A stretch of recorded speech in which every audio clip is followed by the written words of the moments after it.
Election ಗೆಲ್ಲುವುದಕ್ಕೆ Congress ಬಿಜೆಪಿಯಿಂದ ತಂತ್ರ ಪ್ರತಿತಂತ್ರ, ಕಾಂಗ್ರೆಸ್ನಿಂದ ಅಹಿಂದ ಅಸ್ತ್ರ, ಬಿಜೆಪಿಗೆ ಸರ್ಕಾರದ ವೈಫಲ್ಯಗಳ ಬ್ರಹ್ಮಾಸ್ತ್ರ.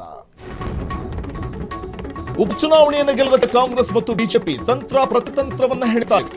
ಕಾಂಗ್ರೆಸ್ನಿಂದ ಅಹಿಂದ ಅಸ್ತ್ರ ಪ್ರಯೋಗವಾದರೆ ಬಿಜೆಪಿ ಸರ್ಕಾರದ ವೈಫಲ್ಯಗಳ ಬ್ರಹ್ಮಾಸ್ತ್ರವನ್ನು ಪ್ರಯೋಗ ಮಾಡಲಿಕ್ಕೆ ಮುಂದಾಗ್ತಾ ಇದೆ. ದಾವಣಗೆರೆ ಬಾಗಲಕೋಟೆಯಲ್ಲಿ ಸಿದ್ದು ಡಿಕೆಶಿಗೆ ಒತ್ತಡ ಹೆಚ್ಚಾಗ್ತಾ ಇದೆ. ಮತ್ತೊಂದು ಕಡೆ ಪ್ರಚಾರಕ್ಕೆ ಸಚಿವ ಜಮೀರ್ ಅವರನ್ನ ಕರೆಸುವಂತೆ ದುಂಬಾಲು ಬಿದ್ದಿದ್ದು, ಜಮೀರ್ ಬರದೇ ಇದ್ರೆ ಮುಸ್ಲಿಂ ಮತಗಳ ಎಫೆಕ್ಟ್ ಎದುರಾಗೋದು ಗ್ಯಾರಂಟಿ ದಾವಣಗೆರೆಯಲ್ಲಿ ಅಂತಲೇ ಬಣ್ಣಿಸಲಾಗ್ತಾ ಇದೆ. ಬಹಿರಂಗ ಪ್ರಚಾರದಲ್ಲಿ ಸಿಎಂಗೆ ಕಾರ್ಯಕರ್ತರೇ ಒತ್ತಡವನ್ನು ಹೇರ್ತಾ ಇದ್ದಾರಂತೆ. ಜಮೀರ್ ಅವರನ್ನ ಕರೆಸಿ ಅಂತ. ಪ್ರಸ್ತುತ ಜಮೀರ್ ಕೇರಳ ವಿಧಾನಸಭಾ ಚುನಾವಣೆಯ ಪ್ರಚಾರದಲ್ಲಿ ನಿರತರಾಗಿದ್ದಾರೆ. ಇಂತಹ ಸಂದರ್ಭದಲ್ಲಿ ಅದು ದಾವಣಗೆರೆ ದಕ್ಷಿಣದಲ್ಲಿ ತಾವು ಸೂಚಿಸಿದಂಥ ಅಥವಾ ತಾವು ಮನವಿ ಮಾಡಿಕೊಂಡಂಥ ಅಭ್ಯರ್ಥಿಗೆ ಟಿಕೆಟ್ ಅನ್ನ ಕೊಡಲ್ಲ ಅನ್ನುವಂಥ ಅಸಮಾಧಾನ ಜಮೀರ್ಗಿದೆ. ಹಾಗಾಗಿ ಜಮೀರ್ ಹೋಗ್ತಾರಾ ಅದು ಇನ್ನೂ ಕೂಡ ಕನ್ಫರ್ಮ್ ಇಲ್ಲ. ಜಮೀರ್ ಅವರ ಅಸಮಾಧಾನವನ್ನು ತಣಿಸುವಂತಹ ರಾಜ್ಯ ಕಾಂಗ್ರೆಸ್ ನಾಯಕರ ಎಲ್ಲ ಪ್ರಯತ್ನಗಳು, ಯಾವುದೇ ಪ್ರಯತ್ನಗಳು ಕೂಡ ಇದುವರೆಗೆ ಫಲ ಕೊಟ್ಟಿಲ್ಲ. ಆದರೆ ಡಿ.ಕೆ. ಶಿವಕುಮಾರ್ ಮತ್ತು ಸಿದ್ದರಾಮಯ್ಯನವರು ದಾವಣಗೆರೆ ದಕ್ಷಿಣ ಕ್ಷೇತ್ರಕ್ಕೆ ಪ್ರಚಾರಕ್ಕೆ ಹೋದಂತಹ ಸಂದರ್ಭದಲ್ಲಿ ಅಲ್ಲಿನ ಕಾರ್ಯಕರ್ತರು ಹೇಳುತ್ತಾರಂತೆ ಜಮೀರ್ ಅವ್ರನ್ನ ಕರೆಸಿ ಅಂತ ದುಂಬಾಲು ಬೀಳ್ತಿದ್ದಾರಂತೆ. ಜಮೀರ್ ಅವ್ರನ್ನ ಕರೆಸಿದ್ರೆ ಖಂಡಿತವಾಗ್ಲೂ ಮುಸ್ಲಿಂ ಮತಗಳ ಕ್ರೋಢೀಕರಣವಾಗುತ್ತೆ. ನಿರ್ಣಾಯಕವಾಗಿರುವಂತಹ ಮುಸ್ಲಿಂ ಮತಗಳು ಸುಮಾರು 70ರಿಂದ 75,000 ಮುಸ್ಲಿಂ ಮತಗಳಿವೆ.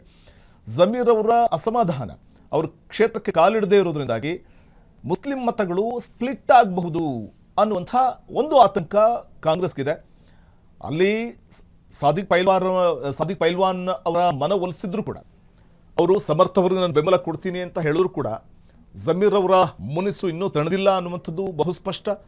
ಜಮೀರ್ ಅವರು ಹೇಳಿ ಕೇಳಿ ಮುಸ್ಲಿಂ ಸಮುದಾಯದ ಮುಖಂಡರಾಗಿ ಗುರುತಿಸಿಕೊಂಡಿರೋದ್ರಿಂದ ಅವರು ಬಂದರೆ ಮುಸ್ಲಿಂ ಸಮುದಾಯದ ಮತಗಳ ಕ್ರೋಢೀಕರಣಕ್ಕೆ ಸಹಾಯಕವಾಗುತ್ತೆ ಅನ್ನುವಂಥ ಅಭಿಪ್ರಾಯಗಳು ವ್ಯಕ್ತವಾಗ್ತಾ ಇದೆ. ಬೈ ಎಲೆಕ್ಷನ್ಗೆ ಆ ಮೂಲಕ ತನ್ನದೇ ಆದಂಥ ಒಂದು ಸ್ಟ್ರಾಟಜಿಯನ್ನು ರೂಪಿಸಬೇಕು ಅಂತ ಹೊರಟಿರುವಂಥ ಸಿದ್ದರಾಮಯ್ಯ ಮತ್ತು ಡಿ.ಕೆ. ಶಿವಕುಮಾರ್ಗೆ ಮುನಿಸಿಕೊಂಡಿರುವಂಥ ಜಮೀರ್ ಅವರನ್ನ ಕರೆತರುವಂಥದ್ದೇ ಈಗ ದೊಡ್ಡ ಸವಾಲು.